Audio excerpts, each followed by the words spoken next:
I'll do a tweet real quick.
Hey, hi, hello, how is it going? You can hear my voice, hopefully, and you can also, there's other things you can do. You can see this presentation front page. You can chat if you're in the chat, which if you're not in the chat, then there should be a link below you in the on the Patreon page that says, "Hey, click here to chat," and you can do that.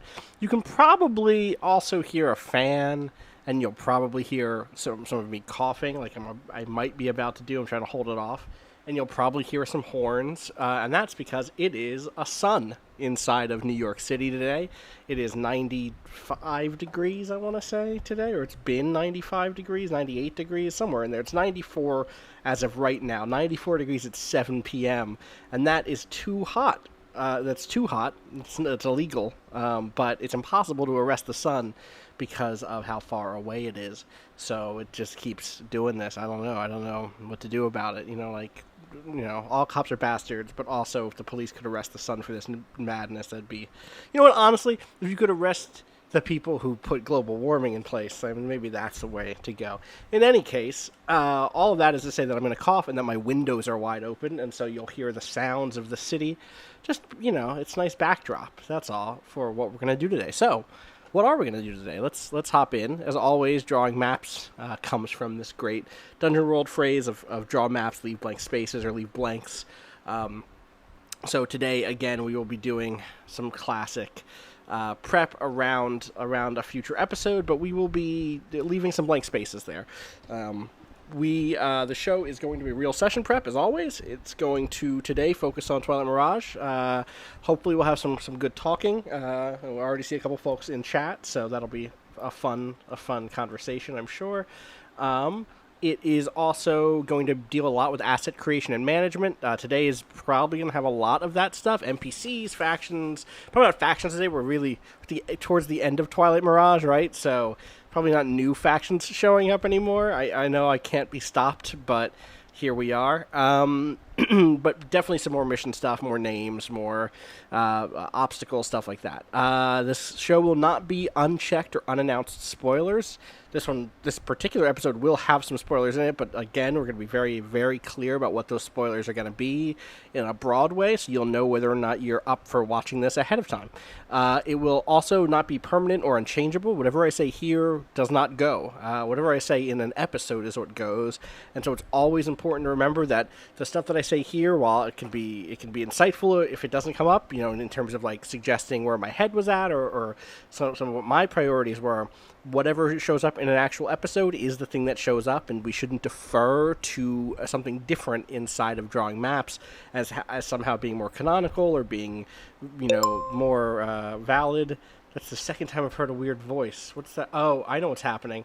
I have Giant Bomb Infinite up on another tab. It's just muted, and that is the sound of a poll.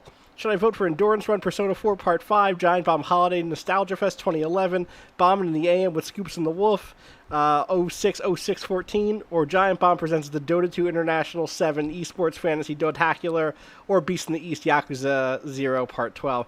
I'll vote for Beast in the East for them. That's where people should go. I'm going to close that window so it doesn't make that noise again. Yeah, the Endurance Run's good. It's so hard because if the Endurance Run pops, I'm just gonna want to watch more of the Endurance Run. Anyway, this won't be explicit tutorial.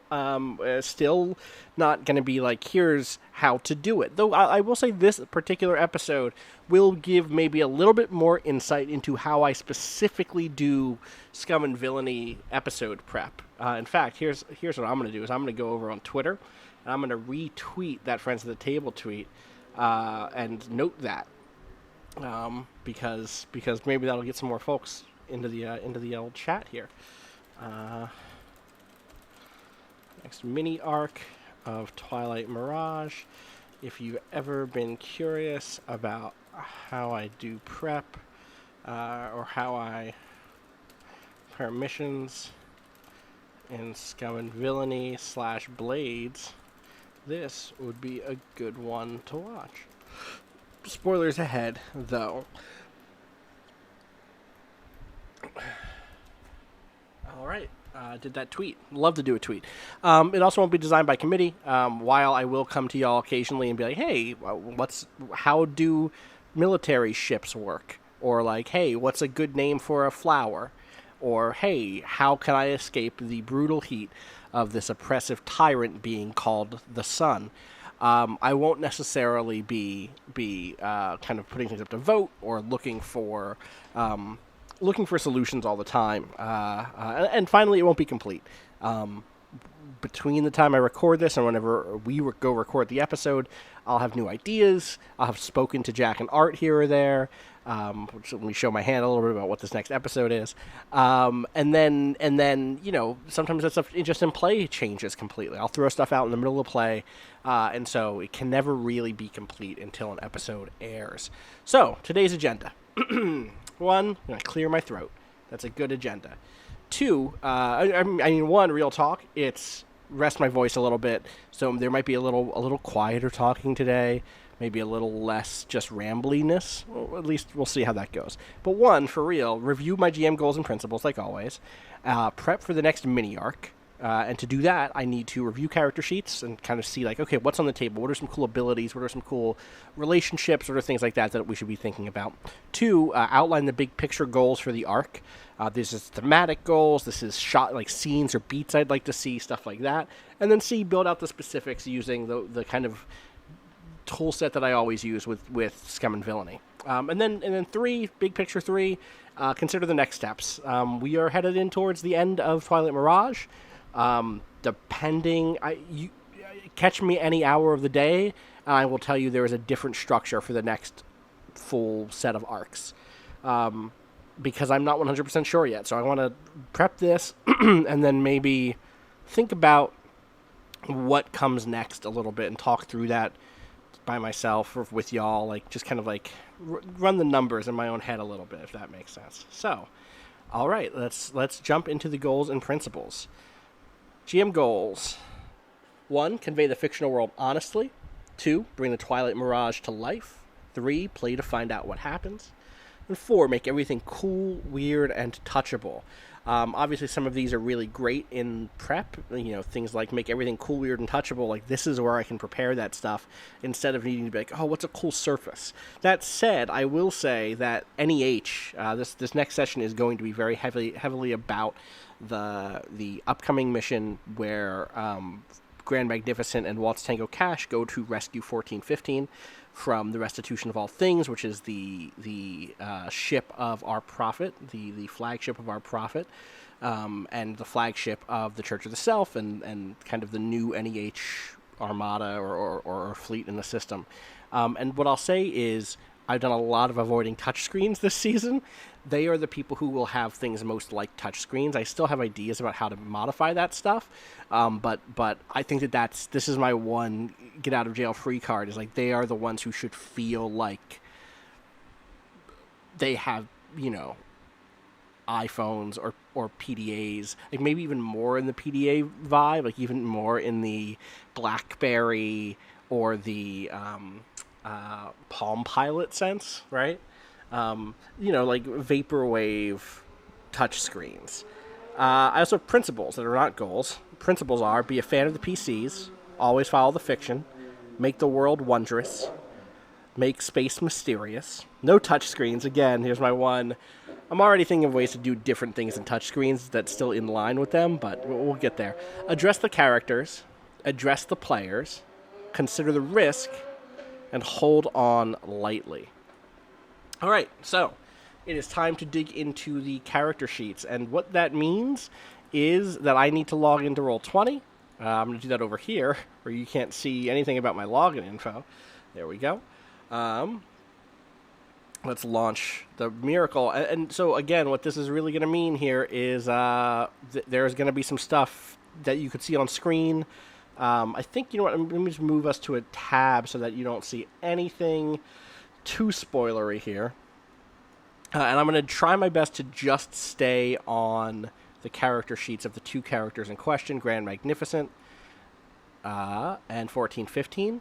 But just in case I click somewhere else, I just wanted to be super clear that there is a small chance that I'll show off like a status on another character or something like that, right? And so I don't want that to be a surprise. So, again, I'm not aiming to do that, but there's a chance. So, let's take a peek really quick at these character sheets and kind of pull out some of the things that we might want to talk about here, or might want to include in this section. I mean, so this is a big part of this first goal, right? Be a fan of the PCs means you need to know what they can do, right? You need to know what are the things that they, as players, have flagged as being exciting things, and as characters they're competent to do, or that there would be interesting dramatic challenges coming off of it. So you know what I'm going to actually do is I'm going to check this shit out. Bop, do that, then do this, and then slide that one over there, and now I have two things up on the screen at once. That's fun. So let's actually flop this with that. All right, so call that character review, abilities, gear, etc. If you're watching this and maybe don't have, aren't actually watching it, and you're just like listening, what I've pulled up is a kind of scratch sheet for this arc. This is like literally what all of my sheets look like. It starts at the top with like, welcome to Friends of the Table, where I'll do the spiel, and then like, today we are, and then my GM goals. At this point, I'm pretty good at being able to name people who are around the table. So, so quick notes here, very obvious ones. 14, 15, I'll set as one character here. So 14, 15 has 6 stress already, which means I want to save tasks, what's the word I actually want to say here, is not save, but kind of ration how often you cause you cause consequences that 14 will want to resist. Push those harder in the back end of the game. So I don't want to like...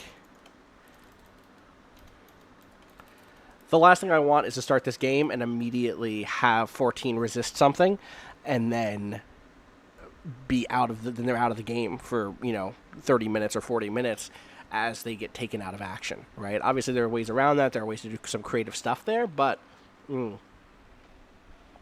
that is one of those things that's harder to deal with in terms of game flow. So they're already at 6 stress. That's only 3 away. But alternatively, I also want to note to like verbally remind Jack of that as a way to produce tension and make even small events seem meaningful. So that's a big one. 2 is, narratively speaking, 14 is separate, has been separated from their equipment. So while there is all this stuff here, the thing that I just realized is like, they don't have a weapon, or maybe they do have certain stuff. Okay, so wait. Maybe they do have certain stuff. Like, legitimate ID for Karkanet's Ironclad, not 14, 15.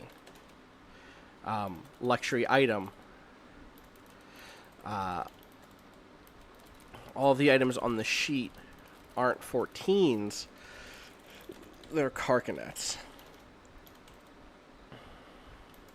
Or, sorry, they're Ironclads.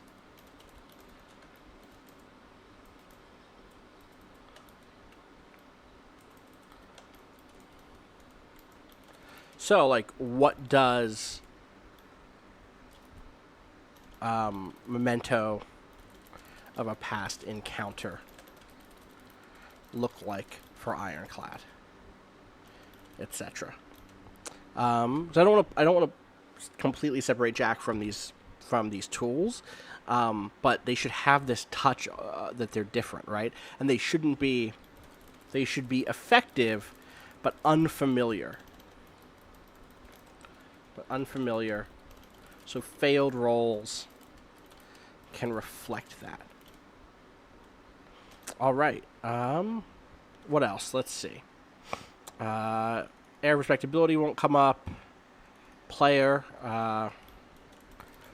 You always know when someone is lying to you. It's a big one. So introduce NPCs who lie. Hey, Rodrigo. But let's be careful also that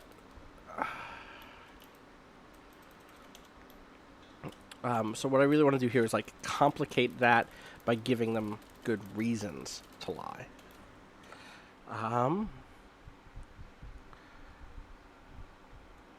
Subterfuge, persuasion, it's also useful.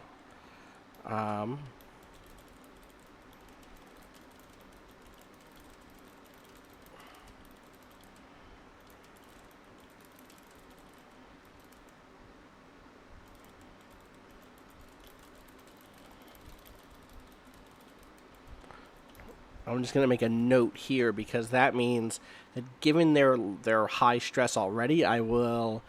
Oh, their insight's so bad, though. Their insight's so bad, so I'm not actually going to... I mean, it's still a 2-die thing, so I'll just...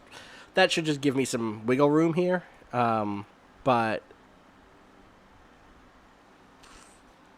the big thing there is definitely the special armor to resist consequence. That's really useful. All right, anything else here? Let's see.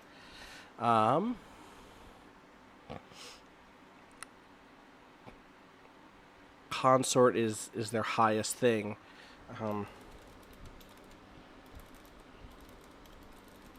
Their highest skill, but they don't.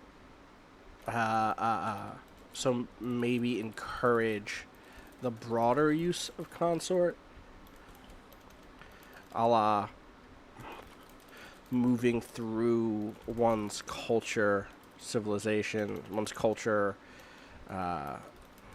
via rank, status.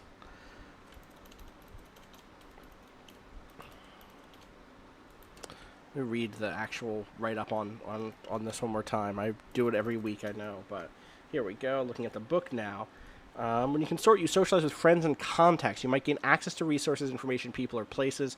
You might make a good impression or win someone over with your charm and style. You might make new friends or connect with your heritage or background. So maybe this is about... building a linking chain of contacts.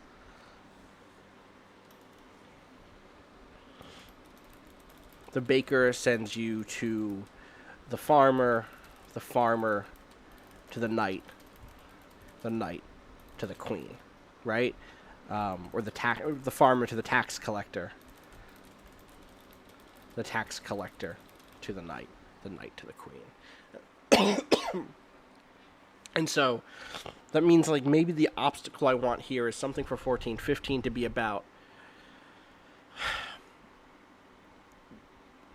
locating kind of like a combination of James Bonding and Mr. Beaning their way through the Restitution of All Things in a way that's about gaining access to different parts of the ship. And consort is one way to do that. Obviously, they could also try to command or sway or scramble or skulk their way through. But this notion of like, oh, well, so-and-so could give you access. There's almost like a Brazil or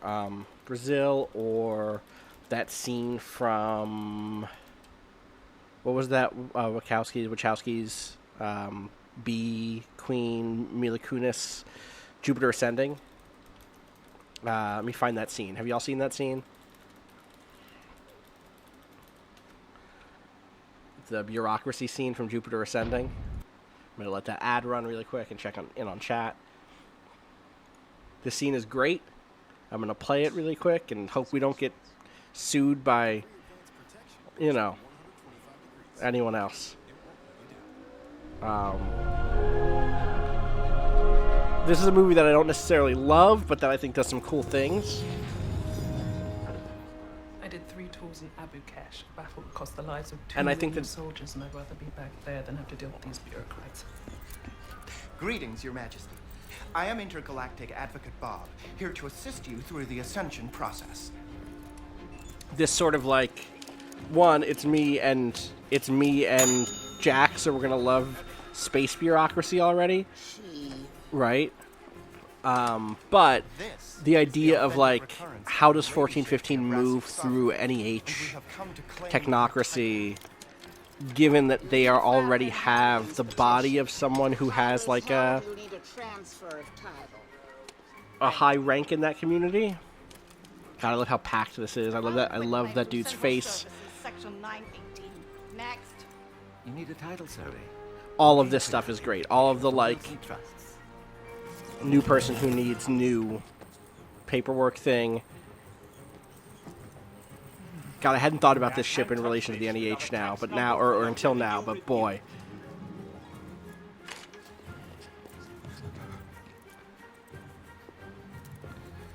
Also, this android design is very good. This is revenue request, not revenue review. Are they flirting? Is this flirting? I think this is flirting. Alright, I think that's... You get the gist, right?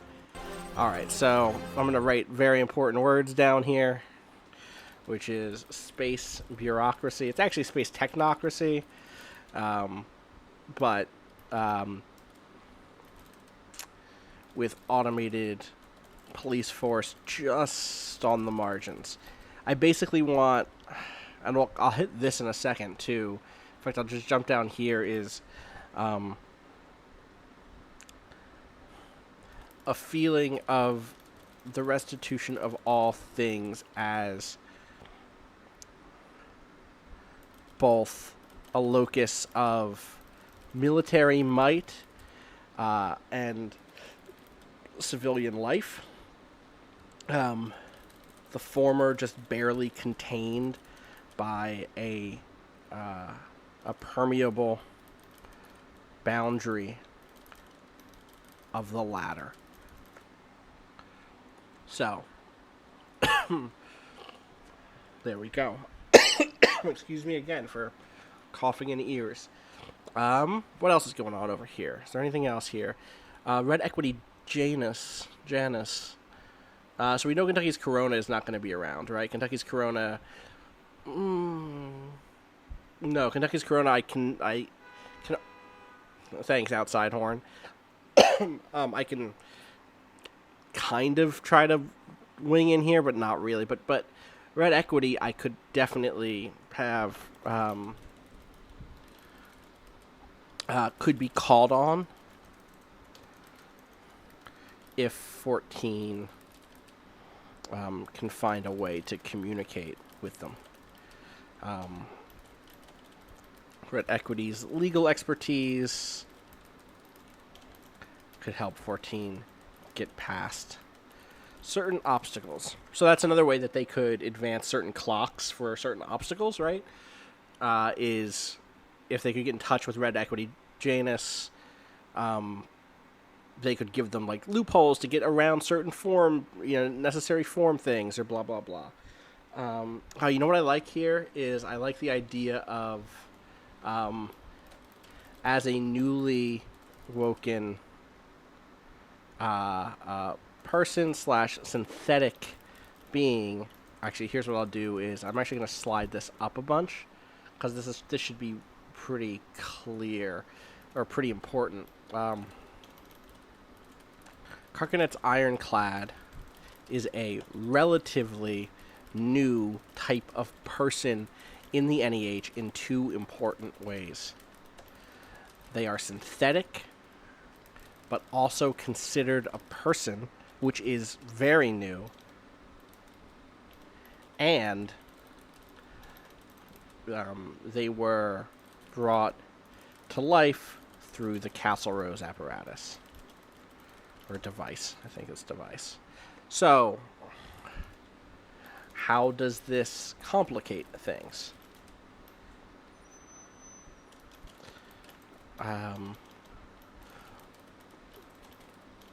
In a place like the Restitution of All Things, how would new life like this be handled? In old NEH, probably fearful. Here, closely regulated. Lots of paperwork, lots of identification, lots of surveillance. 14 should always feel a camera on them or an attendant's hand on their elbow.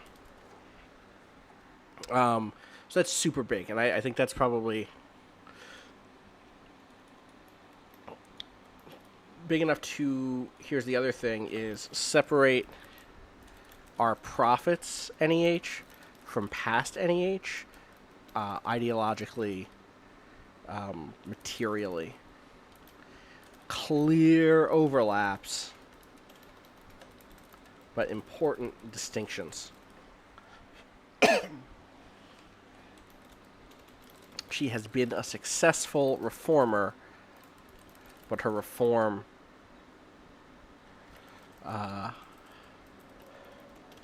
show both the effect of her reform and the limits of it.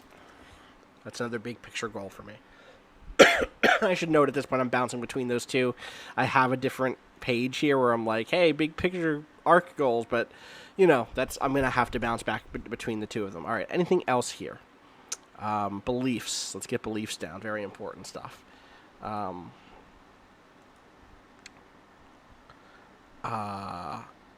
that's a good one. So beliefs. I'm gonna bold that. In order to aid my unpredictable memory, I will always take records of people, places, and events. How do they do that while they themselves are being surveilled? And then I will give no time to those who seek to control or exploit the choir system. This is the core conflict for 14 in this arc. How do you deal with someone who is polite, civil, and even thoughtful, but who disagrees with you at a fundamental basis? And I'll get to that a little bit later, but that is the heart of what I think eventually becomes 14's core arc here. So I guess another thing I need to think about a lot is scale, because I think that this is where I want to get. I want to start with this sort of like being shuttled around stuff, but I want to get them to this conversation very quickly. This is like, hey, is there value in exploiting and controlling the choir system? How do you push back against someone who is very calm and very, very rational, quote unquote, etc.? Also, I love this. Less effect damage, which I'll just take a quick note of. Has less effect damage. That might be gone. Is that gone? Review with book. So I'll check that out before the next session starts. All right, what else do they have or not have? So they don't have their ship with them probably. Or their angler did bring the watermark.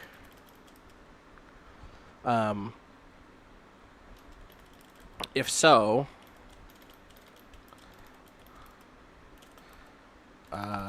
its abilities can be used in end of arc combat if it comes to it.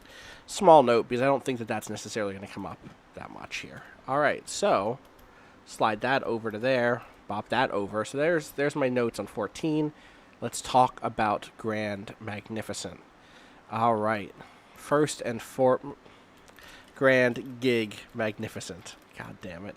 So, first and foremost is status obsessed with escaping this scary, dangerous life. And I'm going to immediately prey on that with an offer of escape via flashback. Which I'll get to again momentarily. And I think here's what I can also do is I can have dueling offers. One from someone who sees Grand as a potential force for good, one who wants Grand to do them some stuff and is happy to give him a nice beachfront life. So that's like this is one of these will be from Gray, and the other, unsurprisingly, will be from Advent. Let's do Kitchakana, right? So somebody else there who would be better for Grand inside of Advent. We know. Who do we know? All right. Probably won't be Ballad, given that's that's a different relationship. Probably won't be Kentucky's Corona, or maybe it should be Kentucky's Corona. Maybe it should be. That way it's a specific... There we go. See, this is how this stuff works. Corona. So if Kentucky's Corona shows up, then it's a specific person who 1415 has malice against already. And then it's about me figuring out how to get that info in front of 14. All right, I figured it out. Okay, so Gray wants something prevent. How about stall? To stall our Prophet's operation to drain away the Mirage. And KC wants Grand to get him and Advent access to the Restitution of All Things network, so that they can deactivate the beam that is stopping the Rapid Evening. Because Advent just wants chaos, right? Advent just wants all of this shit to be messy as hell. And so these should both be light lifts in terms of action.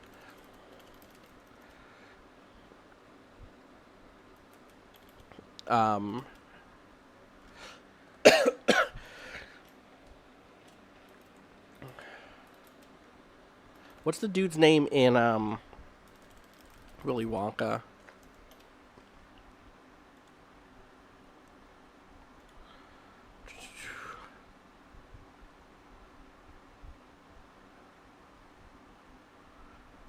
I thought he had a... was he not up here somewhere? Nope, not Gloop, not Mr. Turkentine, is it? You know what I can do here is... Mr. Slugworth. Mr. Slugworth is definitely who I'm... Arthur Slugworth. Who is like, Charlie, the thing I want you to do is give me a... steal me an everlasting gobstopper.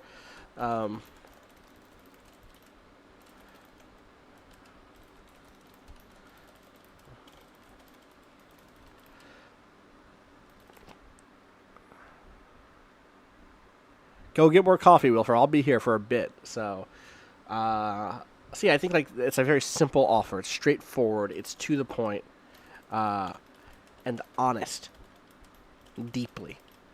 There is no lie here. So simple and straightforward, with a tinge of not terror, but of there's another word for danger I want here. Peril is really the word I want. Tinge of peril, but unlike Slugworth, it's also honest, deeply. KC will answer any question that 14 has, or that Grant has. No rolls necessary. This is a, like, again, no alibis. I want all of this to be hyper clear, right? Because I don't want Grand doesn't deserve to be able to, like, slide out from this because there was some confusion, right? Because, of course, Grand's belief is everyone deserves a second chance, no one deserves a third. Also, I should start unfolding some of this. I'll leave that one. There we go. Okay. Cool.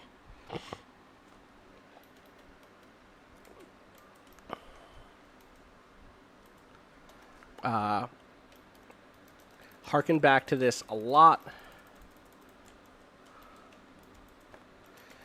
Is our profit the second chance for the NEH?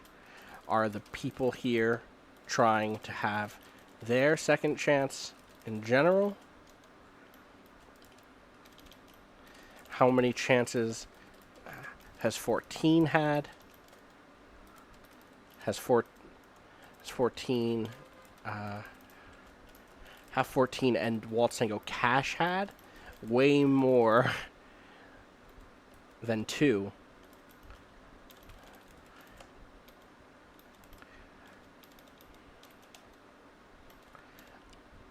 There's other ways to push this, right? Which is like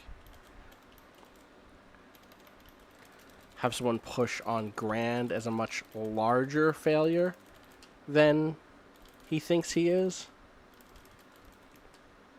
so that he'd already be past his third chance, and have someone reassure Grand that he hasn't failed once yet, or that failure is too blurry a thing to use as a metric for life. Some important stuff there. Okay, other more important statty stuff. Gambit stuff, that's pretty basic. Desperate rolls, so always be willing to put Grand in desperate positions, since he generates gambits on desperate rolls, and when he spends gambits, since he can generate gambits. There we go.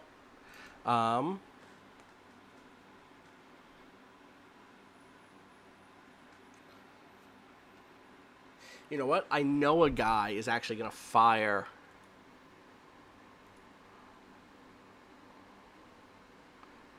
I'm just going to abstract this out as I know a guy.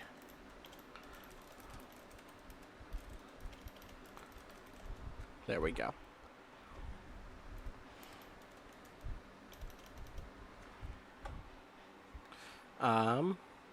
So that's all pretty basic. And then stat-wise, rig, sway, and then a bunch of prowess stuff. So I would say, that's not what I want. I want to unbold. Stat-wise, let Grand rig, actually skills and attributes. So I'll say rig. Let Grand rewire doors. Doors, synthetic, like robots, ships, etc. Encourage him to build stuff. 2, prowess is high, even though individual skills there are low.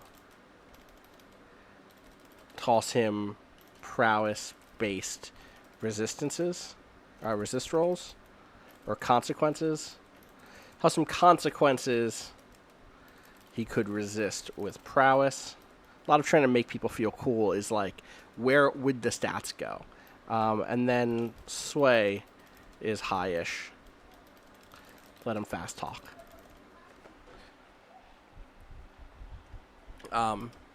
In contrast to Waltz Tango Cash. God, that playbook advancement is so close. I'm surprised he hasn't gotten there. I don't think... Oh, you know... We've seen some Beatrice Temperance. I don't know that she sticks here. Like, she's interesting, but I don't think she's as interesting. I feel like it's a little much to have... I guess there's been a month, right? So she could have moved up here. Yeah, let's have her show up as a effectively operating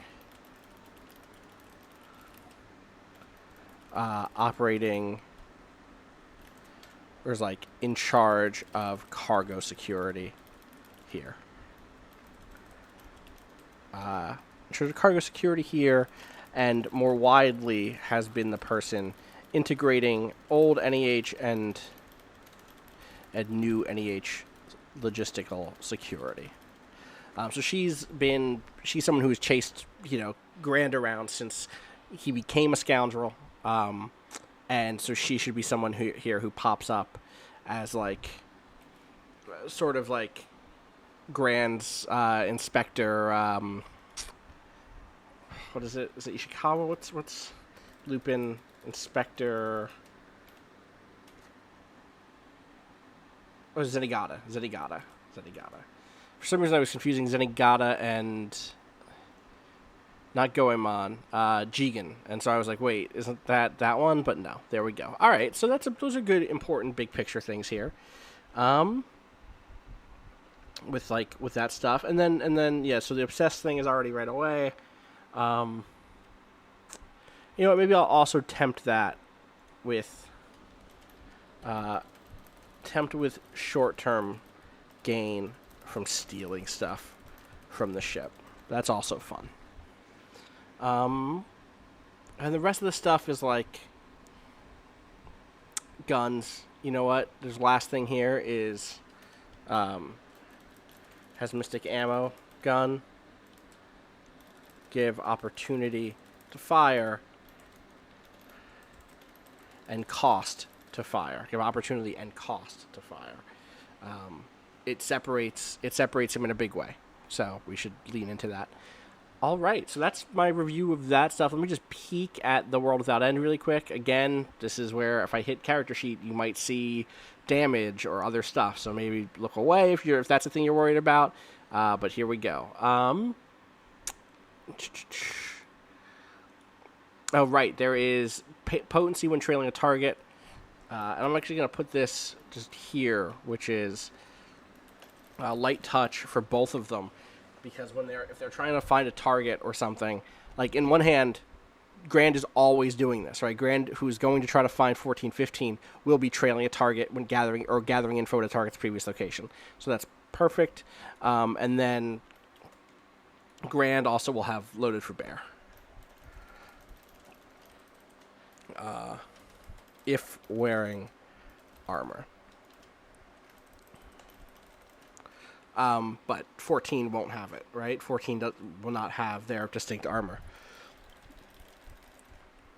Other stuff here, I guess it's snatch and grab, right? Deception. All of this actually turns out to be pretty important. Snatch and grab. So if they are breaking in via snatch and grab, then that's that, right? Warren's observation and polyphony not really going to come into play here.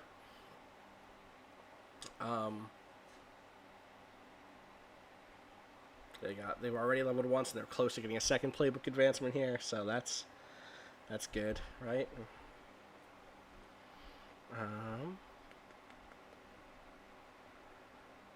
All right, I think that is that part of the prep done. So, let me hop back over here and go back to presenting. All right, so we've looked at character sheets. Let's talk about the big picture arc goals now.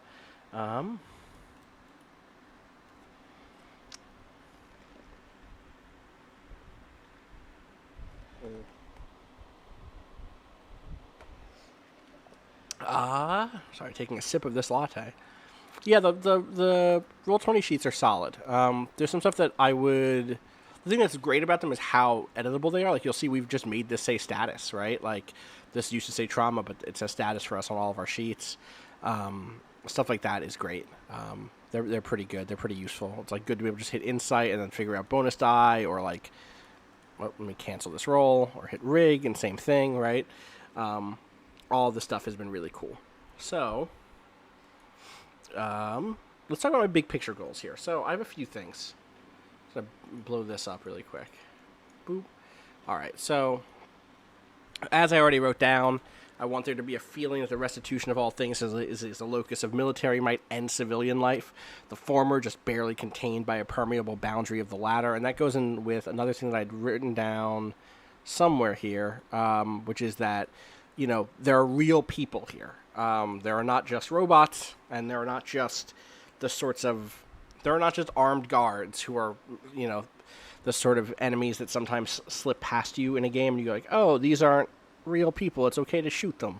No, like, I need to communicate here that this is a group of a lot of people. And so actually I need to figure out part of that is, like, the sense of scale is another thing. Did I write that down already? Did I write down scale? I guess that's under obstacles for me right now, but sense of scale is another quote-unquote big picture thing. Like, how many people live on an aircraft carrier? It's like thousands. Okay, so this one is 6,000.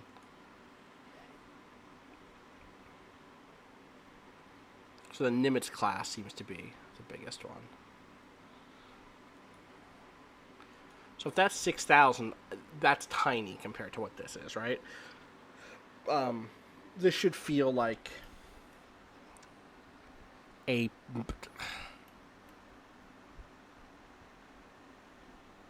more like a military base. What's the biggest military base in the world? Fort Bragg.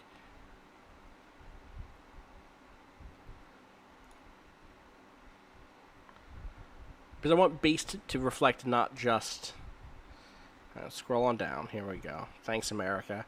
So 260,000 people in Fort Bragg, North Carolina, which is 53,000 active troops, and then 14,000 civilians at the post, and then another 200,000-ish, 190,000 people in the city, which, has a sort of indirect response to that base. Because, those 14,000 civilians go and eat somewhere that isn't the base. So, I want it to feel like... Here's another thing I can check, and I'll check that over here, is...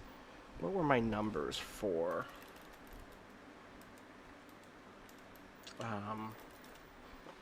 various cities here, or planets, rather.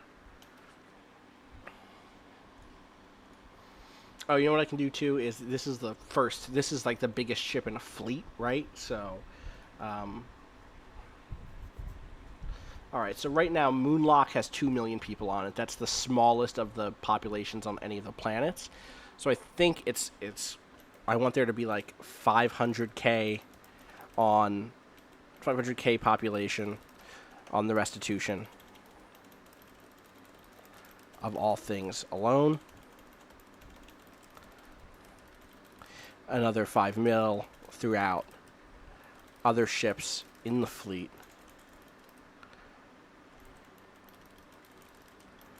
In the networked fleet. I'm going to put brackets on it so I know I should return to a name for that, but I kind of like the notion of the networked fleet.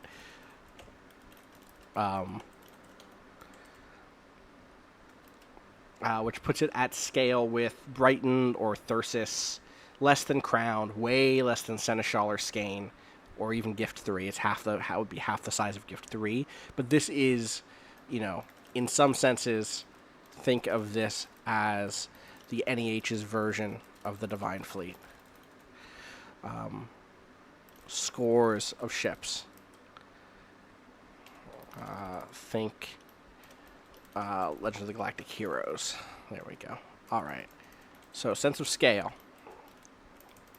separation of our Prophets NEH from the past NEH with the overlaps, but also the limits of those overlaps, or the limits of her reforms. Locus of military might and civilian life. Cool. So that's all like very material stuff, but like let's think also more broadly, thinking about stuff above is fragmentation of the notion continues to be a big key thing here, or risk of fragmenting the notion. Locate and pull at real ideological differences between PCs. This should be easy here, given the two PCs in question.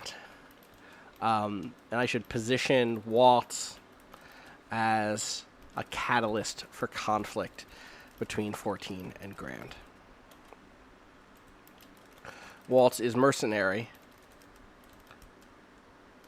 but has a code. Other stuff here.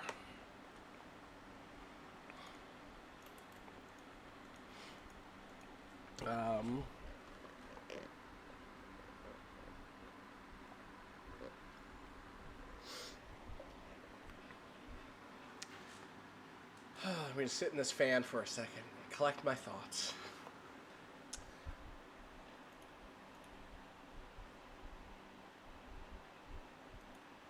Right, yeah, Will 44 says, I live in a military-based town, smaller, and like 80% of people have non-military jobs, but I'd say like 70% of people are related to someone in the military. That's exactly it, right? This place should feel like that, where it's like, there is division, there is a split between it. There's people living completely civilian lives, but there's no way to like have them be completely separated from from some part of military existence, and it should feel like that here. And it should feel threatening, but it should also feel... That's a distinct feeling from the other stuff that we've seen in this space, right? Like the whole thing with the NEH is, and I'll add this maybe here, is like successes, more regulation, more awareness of biases and marginalization, more commitment, more material commitment to equality, but failures or limits, and I should get specific here, brainstorm some specifics, ask Art and Jack to suggest things mid-session. But limits shift towards militarism and interventionism, police state,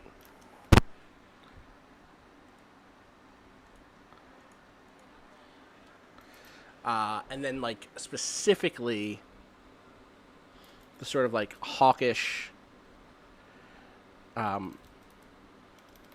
goal of improving things everywhere by way of threats and violence.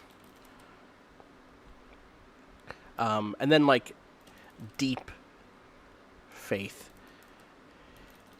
in their technology. Faith is the wrong word. Deep reliance. A new deep reliance on technology.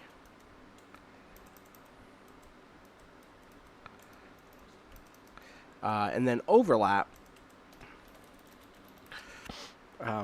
belief in some form of the market as truest arena for good ideas,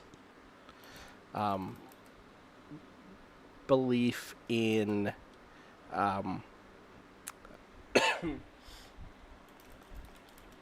kind of of third way, that's already kind of above, right?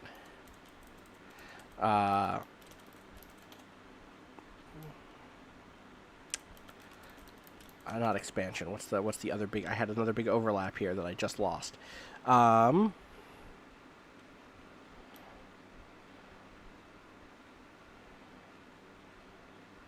Oh, a blend of collectivist identity, our profit, and individualist modes of self-expression. And then, I mean, a very specific touchstone here. Big touchstone is Free Market, which is an RPG by the devs or the creators of Burning Wheel. I think it was actually, I'm trying to remember if it was Tor or if it was Luke who wrote it. Who actually wrote it? Oh, Luke and Jared wrote it, right. MTV Geek, top product number 6. Free Market is this, like, very fascinating game about a sort of, post-scarcity space station, transhumanist space station, that is really about what that post-scarcity and what that kind of transhumanist philosophy could do in terms of allowing for creative expression. I think it's a deeply optimistic game about the place of oh god, it's on Tabletop Simulator. Of course it is. As the art suggests, right? I'm trying to find a good pitch from the team itself. Hey, come on. Why not? Is it just down? Oh, this link is broken. But yeah, here we go. What is Free Market? A transhuman science fiction game set aboard a space settlement. My screen changed, and now I can't read it again. Come on. What is Free Market? A transhuman science fiction game set aboard a space settlement in the Saturnian system. Several generations are living on Free Market stations, the sons, daughters, and grandchildren of the originals, immigrant travelers from elsewhere in our solar system, and designed to order humans fabricated in 3D matter printers. It's a world without death, without poverty, without sickness, and without any need for laws. What will you do with forever? You could spend your days in blissful torpor, browsing a universe of entertainment via your neural interface, oblivious to pain and hardship. But you're not one of those baseliners, are you? You have hopes, dreams, fears, needs, and passions. What will you do with forever? Start a cult, create new technologies or living creatures, express yourself through art or violence, make friends, make enemies, be human or become something else? You have more than a lifetime to discover who you really are. This warning is corny as shit. Warning, contents may provoke thought is not. That's bad. That's not good. It's a really interesting game. It's not one that I ever really wrapped my head around, but I think that, like, given my experience with it, it's very much the dream, the Art Prophet dream, the NEH dream, the Church of the Self dream. So I'll revisit it and reread some of it as inspiration here for some of that stuff. All right, other big picture goals here. For 14...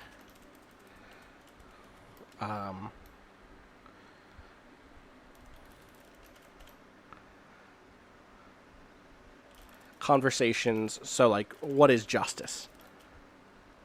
After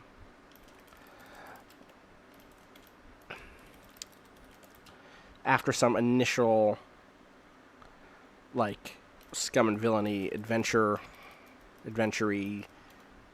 Actually, I guess it's like after being moved around the ship via bureaucracy, come face to face with our prophet and have deep, honest conversation about the nature of justice and the responsibility of those who have power.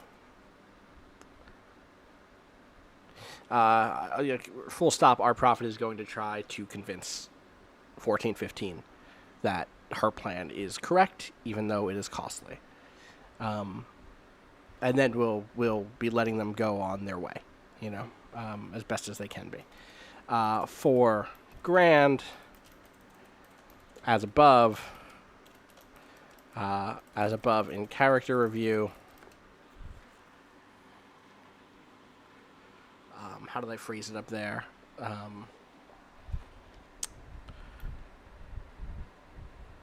It's does obsessed status overwrite second, third chance belief. Other big picture things I want to hit here. This should be the first one, which is big picture goals, is 4-hour game total. Split into 2-hour segments. First half should be Grand and Waltz Tango Cash infiltration / swashbuckling, plus 14 being shuffled around, and then talking with our prophet. Second half, all right, this is me saying I'm going to start talking about some other big picture spoilery stuff. So, another chance right now. I'm going to clap. That way, hey, if you're like kind of phasing out a little bit, I'm about to talk about like how this arc is going to end, and then what the kind of motivation for whatever next steps are. So, in case you don't want to hear that stuff, now is the time to bounce, because I'm gonna talk about what the version of our prophet showing up is. For this arc, right? The version of Dark Day hitting, right? The version of whatever that would be, right? Or Skane creating Perhelia, stuff like that. So we'll talk about that stuff now. Second half is extracting 14 while the Restitution of All Things and the Vanguard. What is the actual name of that faction?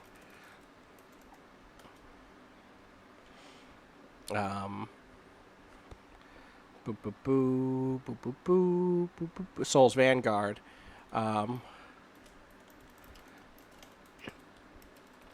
Deal with threat from Moonlock's Axiom. Super massive. This is right, Axiom. So, do they stay and help with that? Are there shared enemies? Or nah?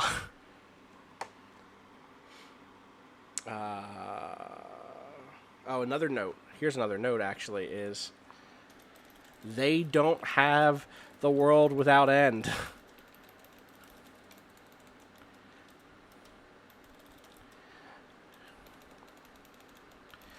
Grand and Waltz will need to procure a vessel to escape with.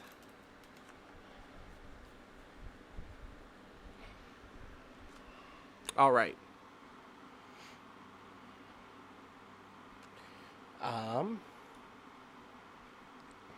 All right, I'm going to take a quick break. Let me pull up the... Did I close that? I did, didn't I? Oh, no, I didn't. No, I didn't. No, I didn't. Boop. Boop. All right. Arc-specific spoilers will be coming up in just a moment. But I'm going to take a quick break to let myself cough and take a sip of this drink and stretch and stand directly in front of this fan and cool down a little bit. I will be right back after that to continue and start building this actual mission out the way I tend to actually build those out. I hope that sounds fun, because it's fun for me. Until then, I'm going to put on this most recent set of music from Jack, so enjoy.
All right, I am back.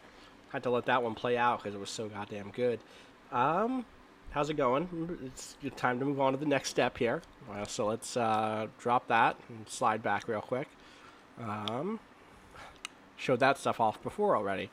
All right, so it is time to talk about some more specific things. We have those big picture, a lot of big picture stuff all lined up already. But if you pull up page 241 of your workbooks, of your student workbooks, if you go to page 241 of Scum and Villainy, first of all, hey, did you know that Scum and Villainy is released now?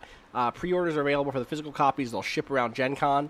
And the PDF has been updated on like Drive-Thru RPG, so if you don't already have a copy, go out and support the folks who made it, because it's fantastic. And while I love and thankful for your support for us, the show, I do my best to try to suggest people pay that forward a little bit and pick up a copy of the game, because one, it's really good, and two, because we wouldn't be making the show without it. And the same thing went for the Veil, same thing went for Dungeon World and everything else. So it's so exciting to see this game.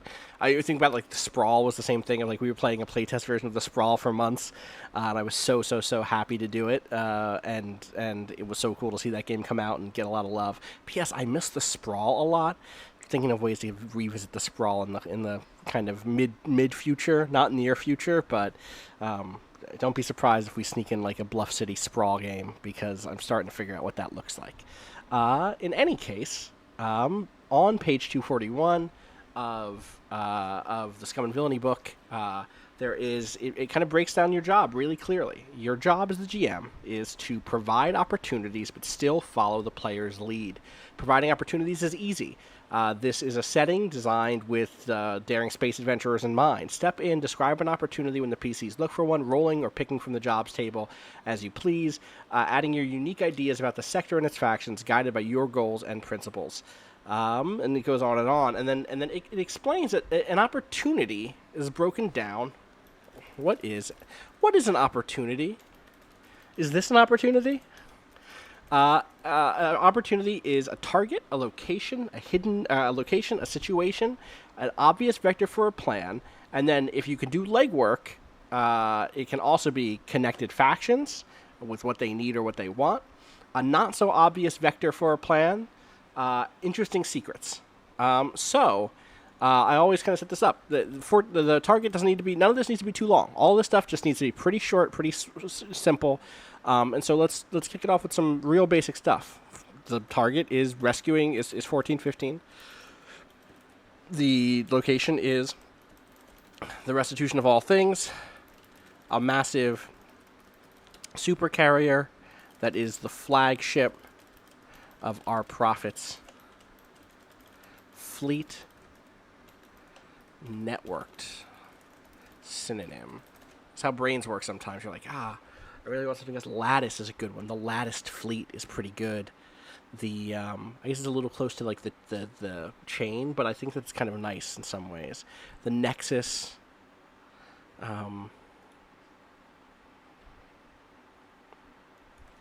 It's a better word for fleet. Though again, I like the idea of fleet being. But maybe it makes more sense to talk about armadas. No, because I don't think she'd see it as that, right? That's the thing, is our prophet does think about this much more broadly. Argosy. Is an argosy explicitly military?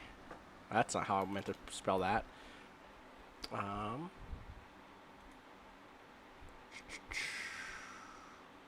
It's a merchant ship or a fleet of such ships. Well, there you go. There you go.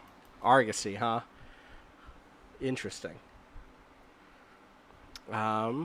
Okay, so then get a dope name for that then, because then now I know what we want. Because like we want the networked argosy, we want the latticed argosy, the arterial argosy,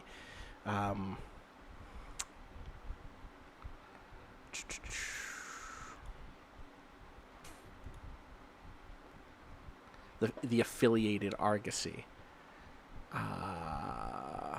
I really want there to feel like a technological connection, though. Not like joy, but also the sense of. That's why I was going to like networked.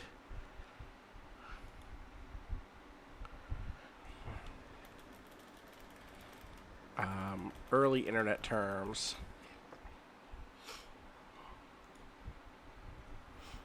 Let's see. I know I just jumped away from the thing I was doing to now think about renaming the fleet. But so it goes.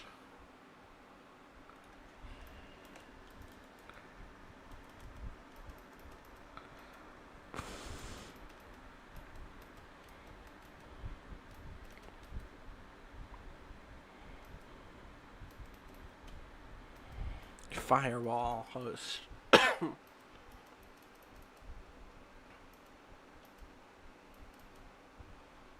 Relay.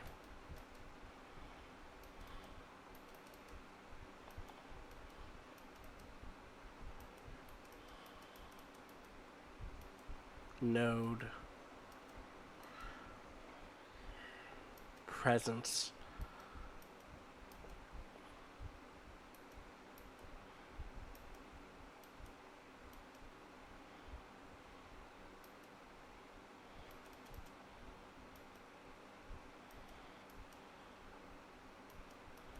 Protocol. Virtual.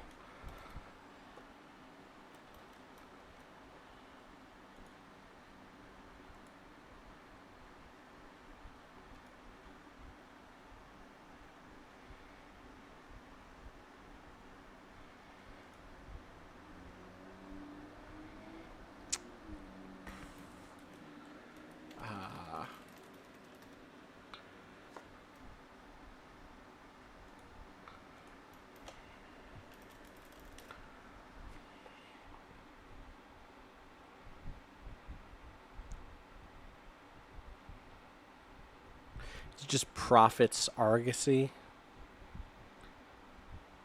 Is it the patchwork Argosy? It's sort of like, oh, what's a plexus? 1 second. Give me the definition of plexus. Plexus. Plexus is a good word.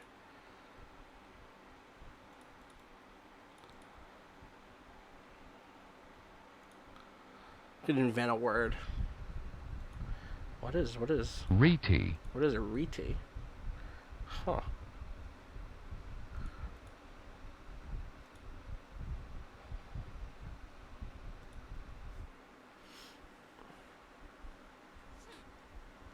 Hinged. Crux. Spliced. The spliced argosy. It's kind of fun. Splice is a good word. The argosy spliced. Spliced might be it. Because there's a sort of like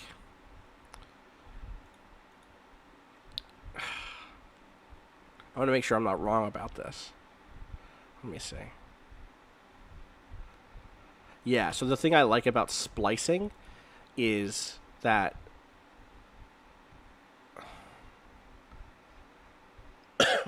there's a sort of like splice is one of those words that both feels like it has a like it denotatively means bringing things together, right?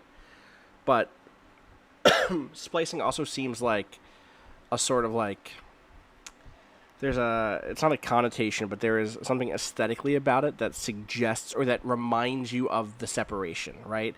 That reminds you that there are two things. It's not just, for whatever reason, when I think of the word connect, I don't think two separate things, like, right? Like, I don't, like, even though it's obviously there. If you say, like, I'm going to connect this hose with this, you know, whatever, with this faucet, like, it's two separate things. But the word splice immediately communicates a separation. And so, yeah, you can't use matrix because we're already too close to the matrix. Do you know what I mean? You can't dip that close. So we've already talked about Cypher. We've already talked about, like, our Prophet's goal is something very close to the matrix, right? But I like the argosy spliced. I think partially the word slice is inside of the word splice, and that helps a lot.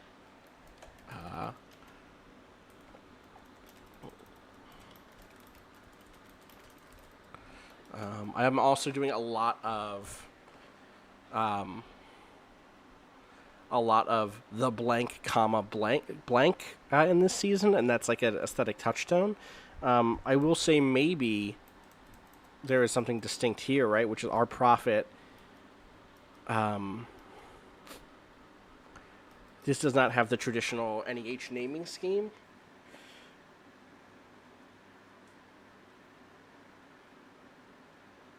The Splice's Argosy doesn't... I actually think maybe this is, like, meant to be distinct in that way, right? It isn't...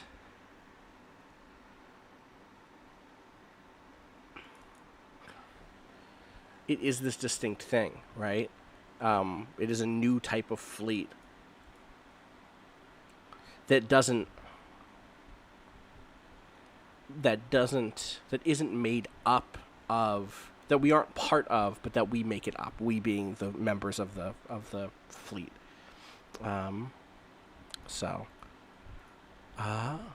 Cool. Yeah, I can see Splice going to BioShock. I'm fine with that, like, comparatively, because BioShock is a number of steps away from what this place is, compared to the Matrix, which is, like, literally on the nose the thing that she's trying to build. Like, our Prophet's goal is, what if the Matrix but voluntary and good, right? Which I guess I should make a quick note here, too, that if it comes up, I should offer...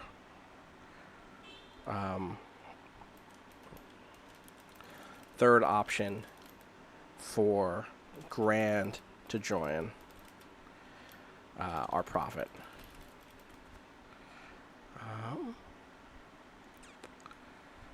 All right, so that's a location.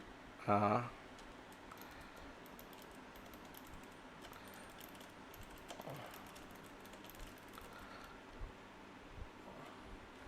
then we need a few more things. We need a situation, right? Their example, for instance, is the Turner Society has a large shipment of raw crystals from Voss coming into the station this week, where they get used in illegal tech or mystic rituals. Ours is simple, right? Which is 1415 is lost. Lost is probably strong. Is stuck inside of the Restitution. The Restitution's massive civilian city. The massive civilian residential section. Residential deck. There we go. Nope. Restitutions.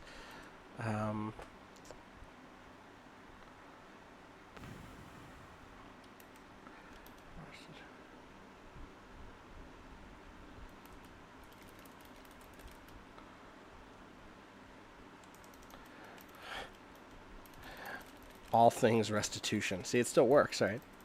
Restitution of all things. The restitution of what? Of all things. All things restitution. Which in terms, so 1415 is second side of the Restitution's massive residential dock, while Grand Magnificent and Walt's Tango Cash have been tapped to rescue them. Super simple. Obvious vector for a plan, and I'll say, so this is a big part of the make it 2 hour, or make it a 4 hour arc instead of a 6 to 8 hour arc as every other past. So the Vault of Anticipation was only 4 hours, right, or somewhere in there, whereas the past games had been like between 3 and 5 episodes per arc, and we're trying to, for this little bit, we're trying to really bring that down to 2. The Siege of Brighton is definitely going to be 3 total, unfortunately. I mean, obviously the 2 are already out, and there's 1 more coming. But that was just with 3 players, right? You can kind of assume an hour per player at this point. And so I think we'll be able to do, or 2 hours total per player at this point. So, but the other note here then is like Waltz has secured entry via cargo ship. I'm going to make a note. I'm just going to put my brackets around that because I don't know if it's cargo ship or something else. Secured entry into loading bay via cargo ship. So one obvious vector for a plan is assault. Guns blazing. the NEH won't know what hit it. It's such like a high stakes plan that is a high risk plan, a kind of gutsy plan that they would do well here. I'd also get to show off some cool shit from Waltz that we didn't get to show off before. So we'll see if that's the one. So connected factions and what they need or want. The Brink wants to prevent our Prophet from beginning to drain away the Mirage. Again, we're going to get into some big faction stuff here, right? Advent wants to deactivate the Restitution's anti-Crystal Palace beam to kickstart a conflict. Open conflict.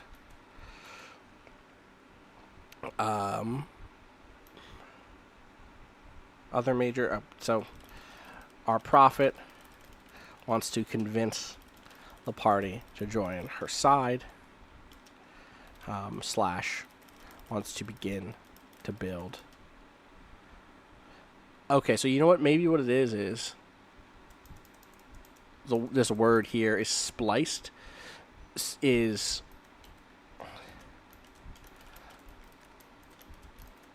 the splice is the Matrix slash the Veil, is our Prophet's vision of the Matrix slash the Veil. And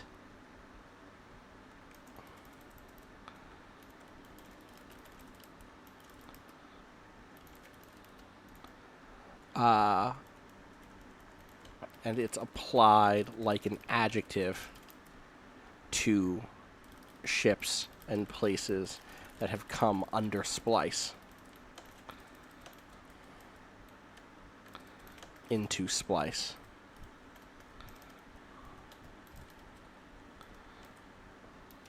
So there we go. So that means that those ships are already now part of this. And so she's beginning to drain the Mirage, the actual stuff of the Mirage, to expand the splice.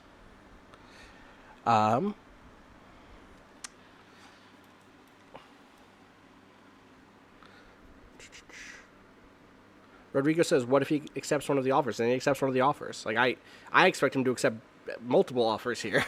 I expect him to come in accepting Advent's offer right away. Like, what if? We're at the end of the season. Now is the time, right? That conversation we had a few episodes ago was not a couple, the one about Art saying, hey, I think Grand wants to leave.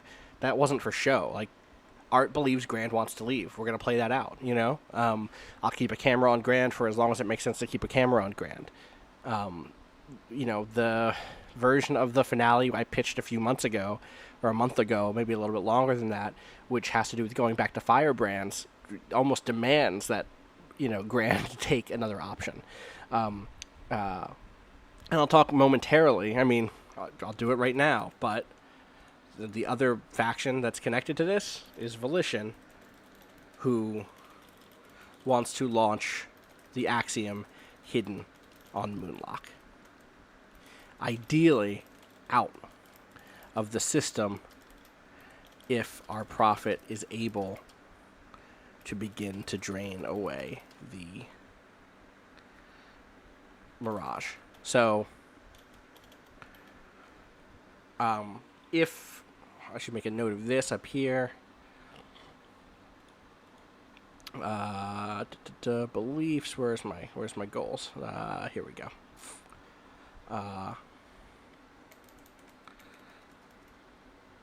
Deal with threat from Moonlock's Axiom. which threatens to leave the system if our prophet has managed to begin to drain the Mirage. Otherwise, it puts something inside the system at risk. There might be no more arcs after this arc, after these mini arcs. There might be. So this is why I'm saying, like, this is why the last part of this is consider next steps, right? Which I'll get to again in, like, let's say 20, 30 minutes. Hope maybe sooner than that, right? So, not so obvious vector for a plan.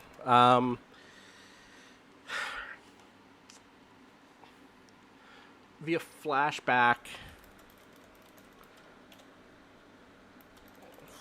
rolls, flashback legwork.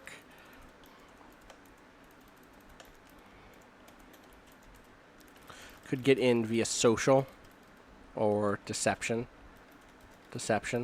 Social equals, I think, equals being sent as reps from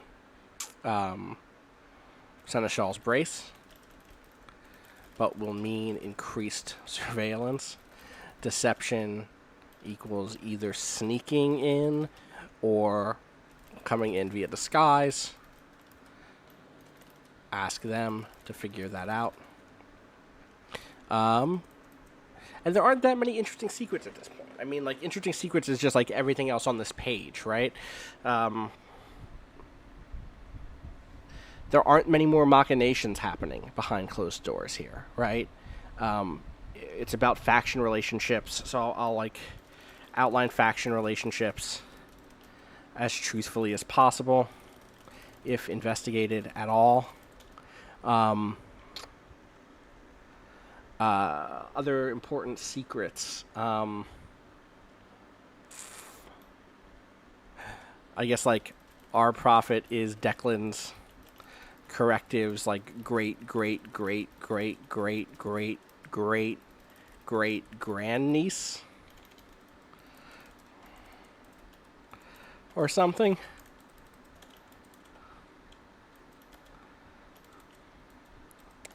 Other secrets.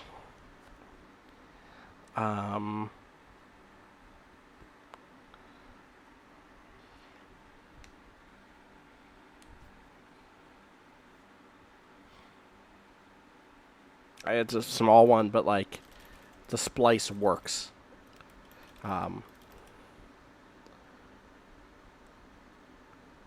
It's not faulty. It's very much a working, shared, or private space, virtual space.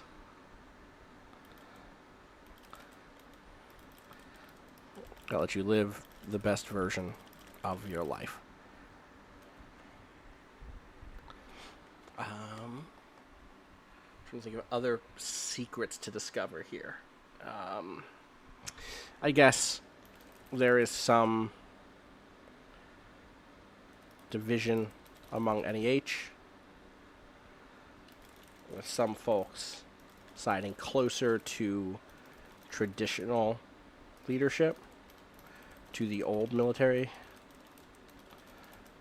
leadership, Templeton's Fair, Oksana, etc.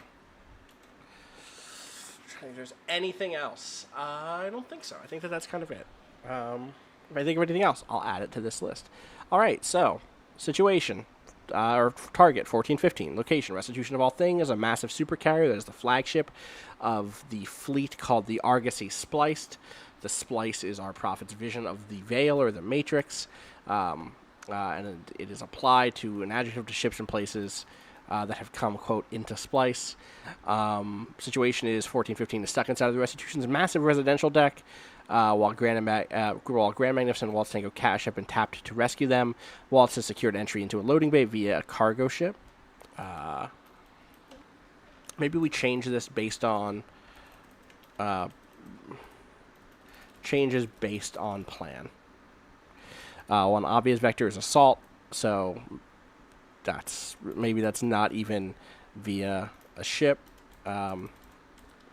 Uses Waltz's cloaked bounty hunting ship. It's rad as hell.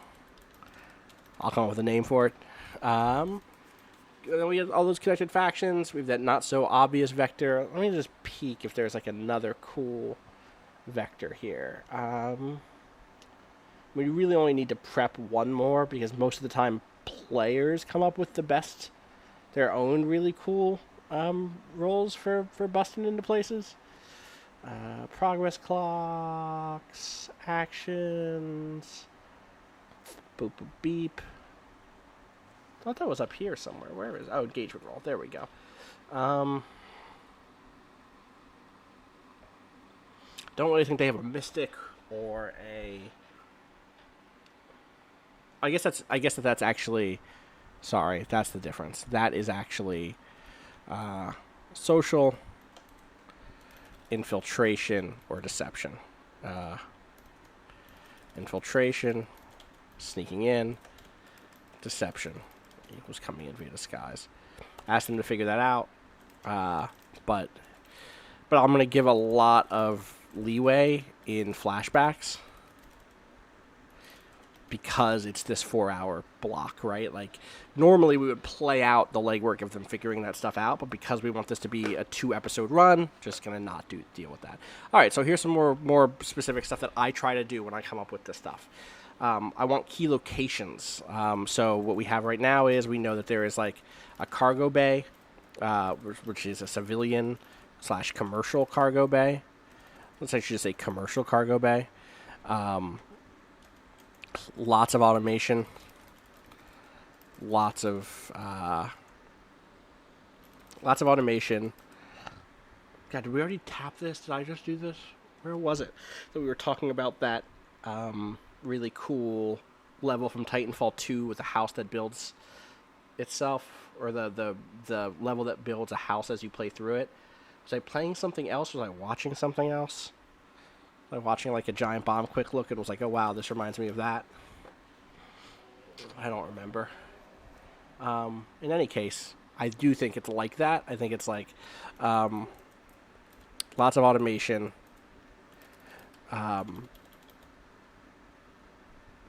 With like free-floating arm drones that lift and move shipping crates. I'm going to type toss. Looks like big, totally free-floating mech arms and appendages. Let's write appendages because it's broader. Hurling multi-ton crates around. So it's actually like, it looks fucking dangerous. It looks dangerous as hell. There we go. Let me lock those up. Boop. Okay.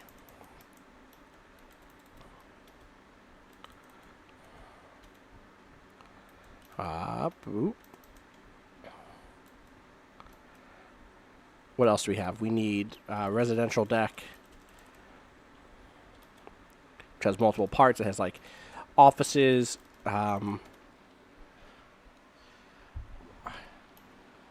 Actually, they're not. It's not that they're cramped. It's that there are a billion of them, maybe. Because the notion here is like, you know, counterweight, they would be completely cramped. Here, it's like bright, air-conditioned, musical accompaniment,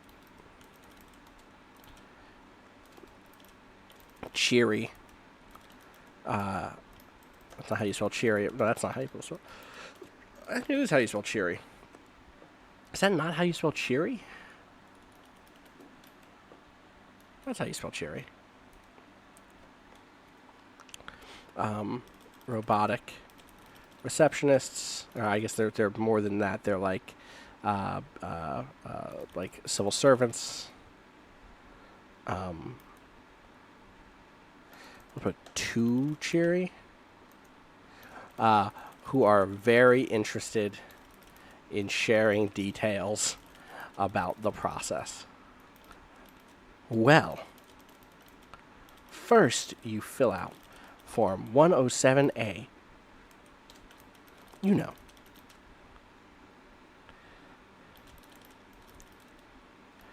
The new person's registration document, etc. Maybe make this one NPC who shows up repeatedly instead. I'm your assigned registration droid.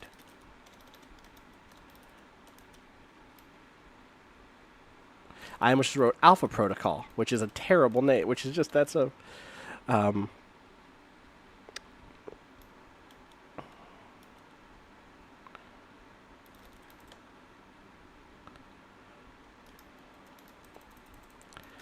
I'm your friend.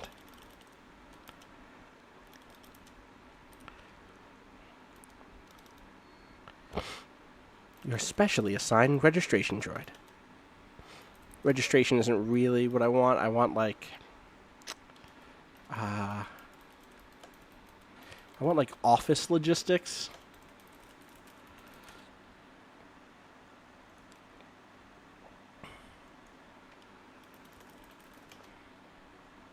Booking, certification, enrollment, matriculation.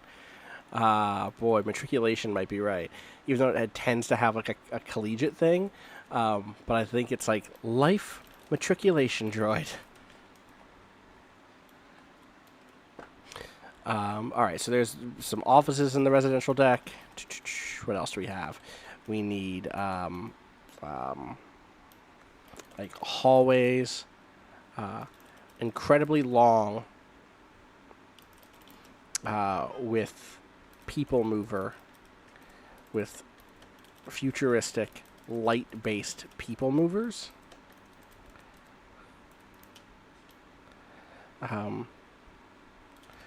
Strangely empty.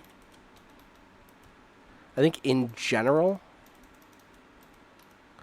the Restitution of All Things should feel strangely empty in many places. It's built for the future, but currently is well under maximum capacity. So it's future-proofed. It's built to be future-proofed in size. A real change from everywhere, from every other ship they've been on.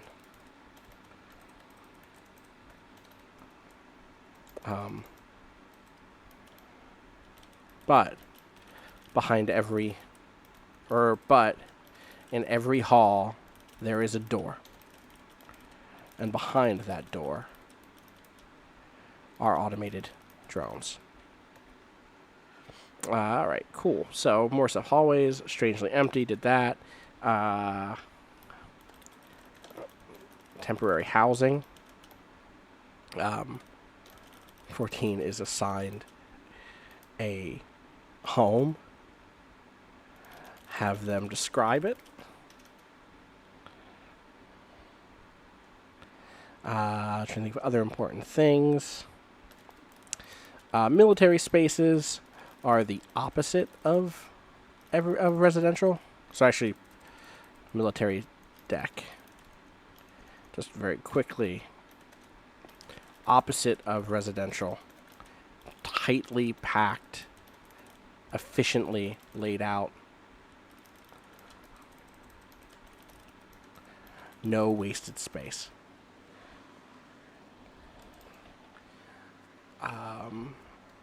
I think those are some good ones here. In general, describe this like the world's biggest gated community. Like, what if a neighborhood could be a mall? An early 90s mall. An early 90s Final Fantasy 8. Mall. 10. There we go. And then we have Our Prophet's throne room / suite / observation deck. I'll just make a quick note for myself to revisit past descriptions to set this right.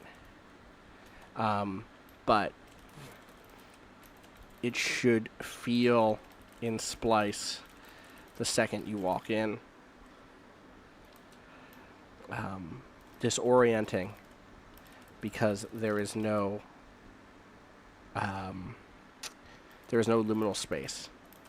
It's like entering Contrition's figure right away. Okay, so obstacles. Real people. Restitution of All Things isn't only a military vessel, as we talked about already. Violence should be responded to realistically, which is to say, people will be scared and frightened,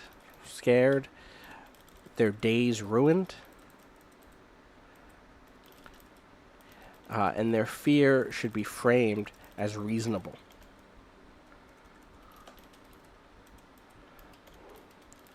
If Grand Mag and Waltz Tango Cash come in guns blazing, that 1415 should see people be genuinely frightened in a way that makes them seem sympathetic. Okay. Scale. I really want that in the very beginning of the game, Composer's Coliseum, where 14 was like digging through the guts of that place. There should be echoes of that. But also big empty places.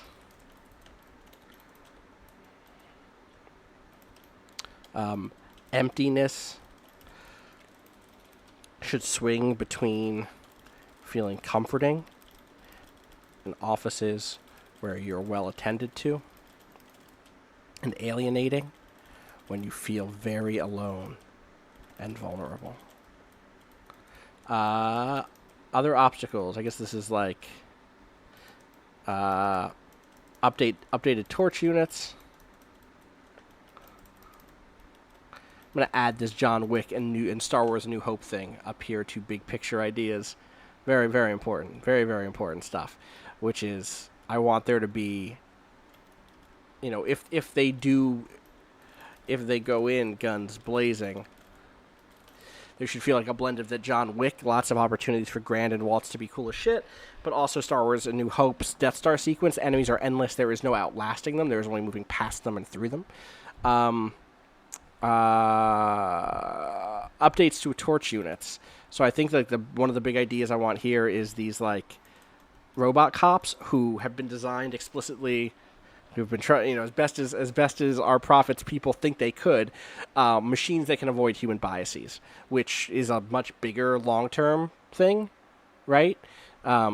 This is like, can volition actually avoid human biases in the creation of axioms? Can our prophet avoid human biases in creating algorithmic police? So I want just like updated torch units, figure out a cool name for them. Still food pyramids. But then I think it's time to finally bust out like Parfait or whatever. Parfait. Something like a mobile. So in Gundam there are mobile suits, and then there are also mobile armors.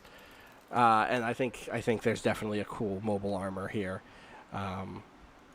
Come on, how you would? I guess, huh?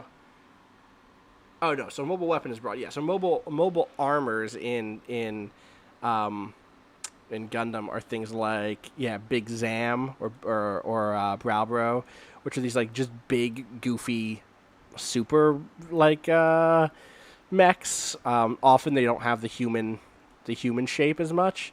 Psycho Gundam does, but also is just gigantic. Like the scale of Psycho Gundam is that it's way, way, way bigger than everything else. Trying to find a good scale shot here. Don't see one.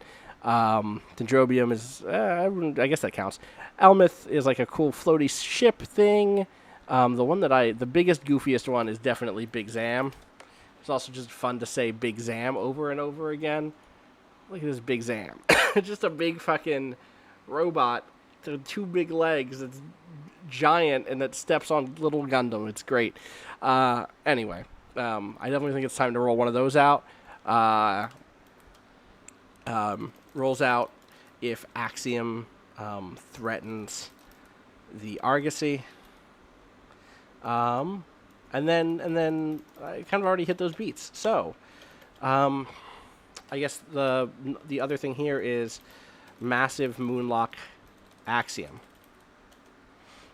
No, because Metal Gears aren't that big compared to, like, Gundams are. I mean, I guess in this sequence, Anglers are small enough that Metal Gear would be like a mobile armor size in comparison.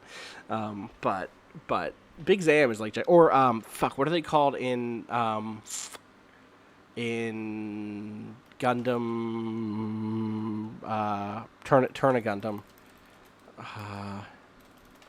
Just giant goofy shit. I have to find them because now I need to show these off. Is it the flat? It's the walking domes. There's another way of, yeah, it's these walking domes, the Wadums.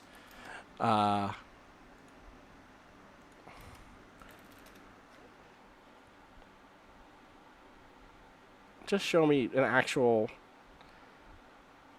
They're not going to show me the Wadum from the show. That's alright, I can pull up this Gundam Versus clip because it's big and goofy as shit. At least I would be doing that if it would load. There we go. Look at that giant, ridiculous dome. It's so big and goofy. Not that, like, this giant, beefy Gundam. What a big boy this Gundam is. Alright. So something like that. I think less humanoid, even. I might just make it look like an ice cream cone. It'll be great.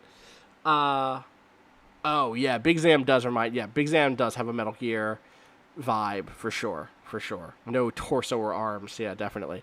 Alright, so like, the back half, like 2 hours in, I think the thing that I have to do here is drop this Moonlock Axiom, right? Which is, maybe the other way of describing it is, you know, from inside of the Kaj Umbra, that big shadowed place on Moonlock, a massive Axiom pulls its way out. And I'm, like, literally talking about, like... Here we go. Now it's for real, because here's MS Paint. I'm literally saying, like, here's the planet, right? I should have filled that. Nope. Oh, did that backwards. Did that entirely backwards. So here's Moonlock, right? And then, you know how there is, like, also the Kaj Umbra on it, right? I'm literally imagining... I wish I could remember the actual creature in question here. But I'm literally imagining, like, hands coming out. That's a terrible hand. Let's get a bigger brush. Let's get a bigger brush. And then let's just draw, like, a big old skeleton hand, right? Like, boom, boom, boom, boom, boom, boom. And then, like, a gross, like, big alien face, right? Boom, eye, ah. Then it smiles because it's kind of creepy. It's like, hey, it's me. I'm an Axiom. Brah. It probably doesn't have a face at all. But, like, you know. And then, like, over here, to be clear, 100%, to keep it 100, like, over here, that didn't work at all the way I went to do this. Over here is just, like, you know, a city, right? Like, here is, like, Concrete Town. Smaller than that, right? Here is Concrete Town. But, like, it's just pulling itself all the way out. There is a specific alien thing in my mind that has a similar vibe to this, and I can't fucking remember it. Though I guess one of the touchstones is definitely some Dead Space stuff. But yeah, so I need to sleep on this for the next couple of days. I'm not going to try to rush this after a 2-hour stream or whatever. But somewhere inside of the Kaj Umbra, the Volition has been building, along with the Iconoclast, has been building some sort of very, very, very, very big axiom. And I think it's something... I know I just said I didn't want to figure this out right now, but I want to go one of two ways with it. I mean, the thing I want to communicate is we've had all this range of axioms at this point that have been everything from kind of personable in the position of like polyphony, to indifferent like barricade, to unintentionally helping, even though it also hurt a lot, like ache. And this is just like, you can't... the thing I want to get across here with the axioms is like, true randomness is terrifying, because you might get polyphony, right? Or I guess unpredictability should be terrifying. You might get polyphony. When it's polyphony, that's super cool, but you might not. You might get... God, I had a bunch of ideas the other day, and I don't think I sat down to write them down because I'm a fool. I'm going to check my notes app really quick. But I think I either want to go very specific, right, which is like envelope, cup, basket, lighter, match, or scissors, right? Something like that. Or go the other way and have it just be very clearly the sort of like, oh, this is what desiccation looks like. The axiom desiccation. The axiom, we've already done bountiful, right? But like the axiom consumption, right? Something like that. Or maybe it's not one. Maybe it's two or three. I said I want to sleep on this, but the second half of this arc, this mini arc, is that. And so then, like, it's too big to be dealt with. Waltzego Cash, 14, 15, and Grant together can't kill this thing. I don't think it's a thing that... I don't think it's killable. I think it's a thing that... No, you can't. We don't have a thing that can kill it. What it wants to do is do the thing it's doing. And, I mean... yeah, I think the kind of, like, thing at cost is if Grand lets our prophet consume some of the Mirage, it escapes. And it's just out in the world, and we'll deal with that in a few years of real lifetime. Or we won't, right? Like, who knows? But, like, we will have to deal with the fact that we know that this terrible space monster now exists out in the galaxy somewhere. I guess Rapid Evening will have to fucking deal with that. But, like, Annihilation class, big problem type shit, right? And then... So I guess that's a secret. I'm going to put that there as secret, because the other thing here is Volition. So our prophet isn't the only one who can hide things from the Rapid Evening. The Kaj Umbra prevents. The Kaj Umbra has been hidden too.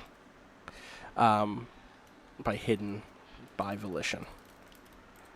That's not how writing works. Hidden by Volition too. And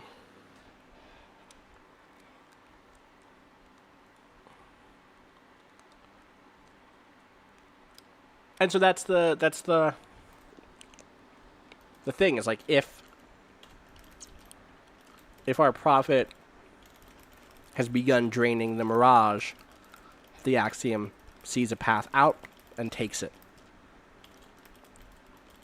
bringing axioms to the greater galaxy. Volition begins to head that way too. And if not, then one, this axiom causes truly terrible damage to a world or faction,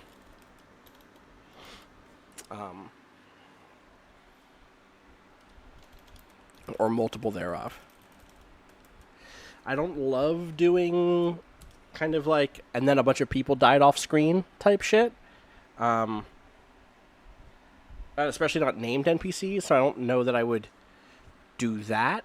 But also, like, I do want to communicate how terrifying the idea of things that don't give a fuck about people are, right? Like, a big underlying philosophical pinning of this season has been posthumanism, which is to say the decentralization of human beings.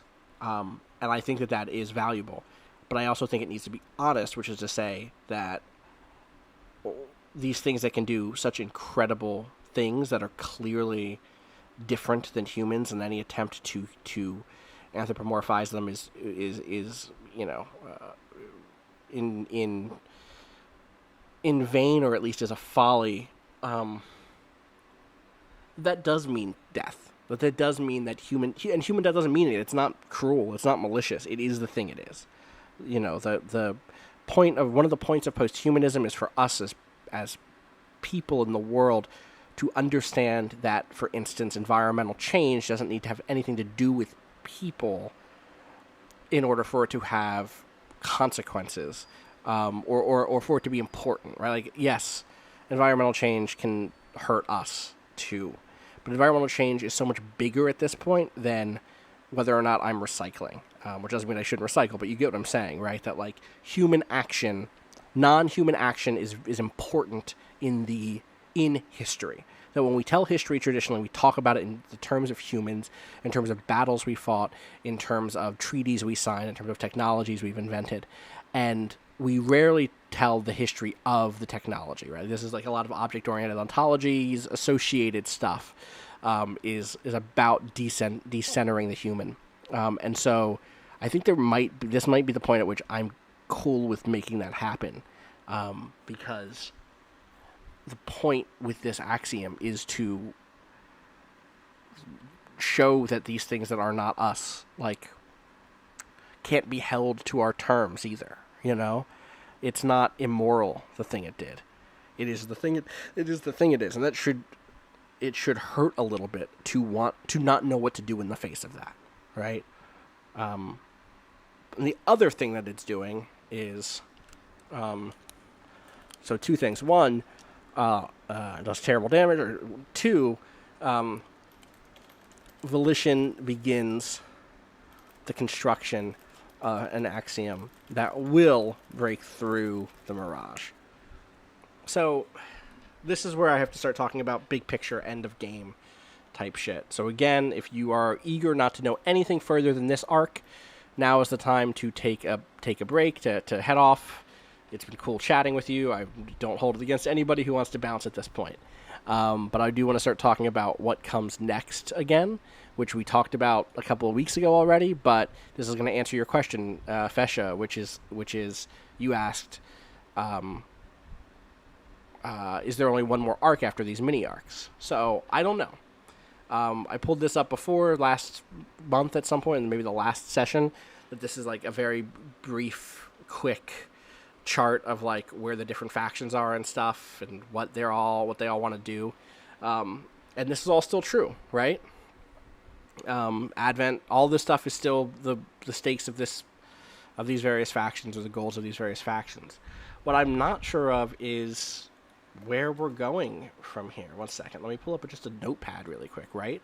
So here's where we're at. Right now we're on episode 58, which was Siege of the Lineage, Brighton Part 2.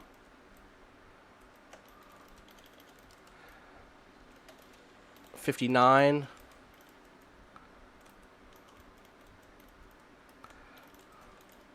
will be Part 3,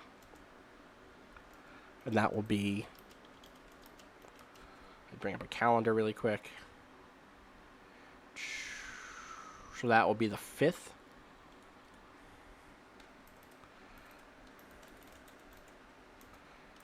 Actually, get an actual calendar up instead of just opening that one. There we go. Then it'll be The Restitution of All Things, Part 1, and that'll be July 12th. Then episode 61.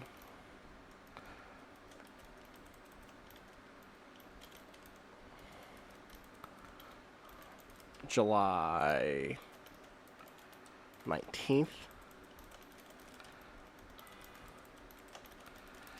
And so that's what I know. That's what I know from now, right? What is 62? 62 could be a downtime game where we deal with stress one more time, followed by a multi-arc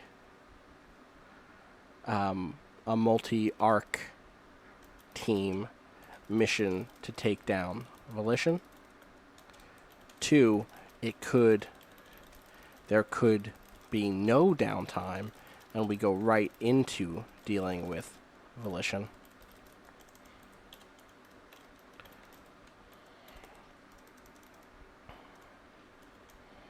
I must just do like 62 through 65, you know? Let me just get dates really quick. 62 would be July 26th. 63 would be August 2nd. You'll see like how quickly this stuff just like slips into further than I think anybody involved would like we'd love to be wrapped up way sooner than this. Do you know what I mean? August 9th, 65 would be the 16th, right? Yeah. August. That's not how you type. August 16th. 66 would be August 23rd. 67 would be August 30th. And then 68 would be September 6th. And then 69 would be nice.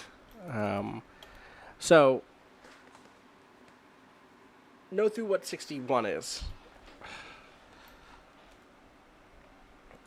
It could be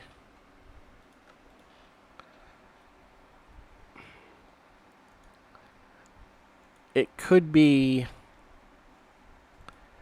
62 as downtime, but then it's like to do this thing with Volition is like such a big fucking nonsense. Like even if you go back and look at if we do it in system, and I'd like to do it in system, it's this massive thing, right? Like, or maybe it isn't. Like, maybe we get to a point where not everybody's in that mission, but that feels shitty. Do you know what I mean? The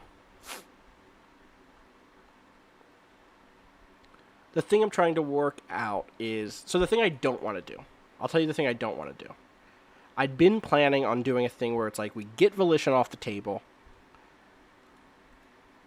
and then we do Firebrands. And we do Firebrands in a much more honest way than what we did last time, which is to say, last time when we played Firebrand, so for the end of Counterweight, I added that system of like points, like anti-rigor points plus this stuff here, right? Anti-rigor points, or is this just text? Here we go. You know, I built out all of the factions and stuff, but fundamentally people were mostly together on stuff, right? And so there was rigor prep points and there were like political points or whatever, right? And so I don't just want to double down and be like, well, Volition is rigor this time. And because I don't think that gets to the heart of what this season is. The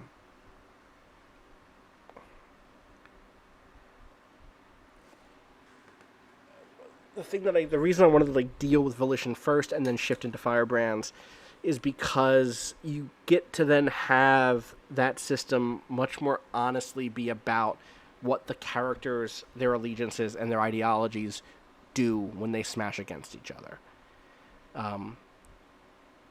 And that feels more like in line with what Twilight Mirage's central conflicts are.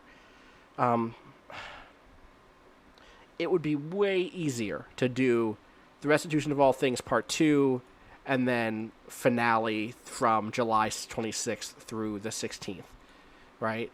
And the other thing is like, is there another game? Is there a game that is not Firebrands? Is there a game that is something else that fits in here for us to play through this stuff? Is it it can't be a Kingdom game with 8 people. It can't be another, that we could theoretically do like the multi-part Siege on Volition thing via Scum and Villainy, where maybe it's like basically a 2-hour episode for each side thing. We're just hyper focused in on this big, like, multi rung attack a la Return of the Jedi, right? Where it's like, well, you have to go do this while we do this, and you go into the Kaj Umbra while we land on Volition for the second time. And there's something there. There's something cool there, right? Like, putting Grand back on Volition is a thing I'd like to do. Honestly, putting Grand, Signet, and even all back on Volition is a thing I wouldn't mind doing. And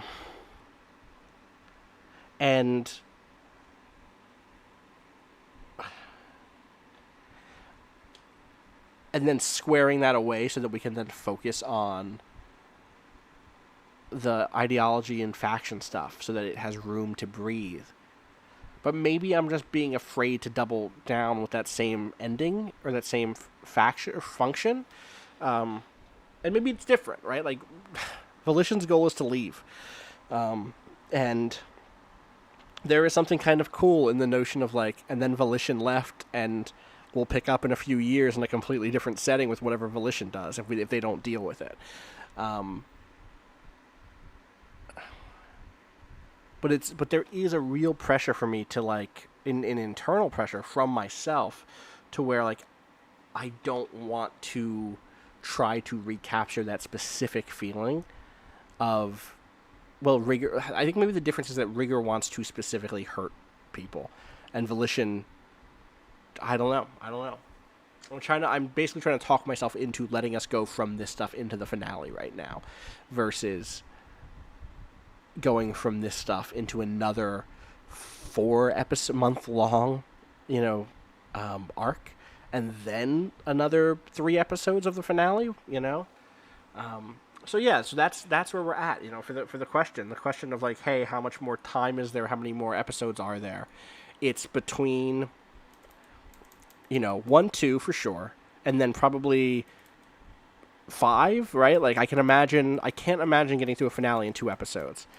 Even with the Firebrands rules being played really tightly with 8 people, or even if, I'm not 7 even 7 people, that still feels like it's a lot. So 5 or 6 if you count this coming Thursdays, right? It's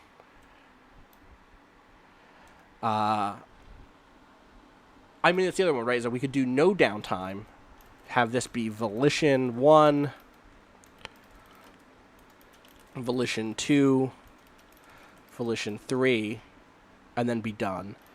But that feels bad. Like, I want there to be a feeling of downtime before that happens. I really do. So maybe we just have a downtime episode, and then we go into finale?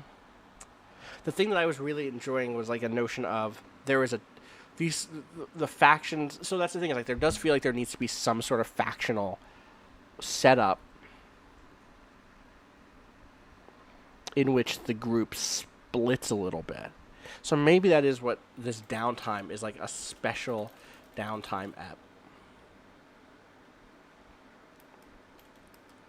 Ugh, I don't know. Throw yourself against some things for a while, and you'll see how it works. I'm gonna probably close off here and keep dragging my own fucking brain across this problem for the next week or so. For now, we have a lot done. We got a lot done today, and I'm happy about that. As always, you can support us at friendsattetable.cash. You can send us questions to tipsattetable@gmail.com. We'll be doing another tip show sometime in the very near future, I think. I'd like to get that out of the way this July because there's so much else going on. Also because I'm taking off this week from Waypoint stuff, so I can really focus on getting a lot of this stuff in line. Maybe we'll do a tips episode this week. We'll see. Thank you for hanging out with me. As always, you can support us at friendsattetable.cash, and I thank you so much for the support you've already given us, whether you're watching live on chat or watching later in the archive. Until next episode, have a good one, everybody. Peace.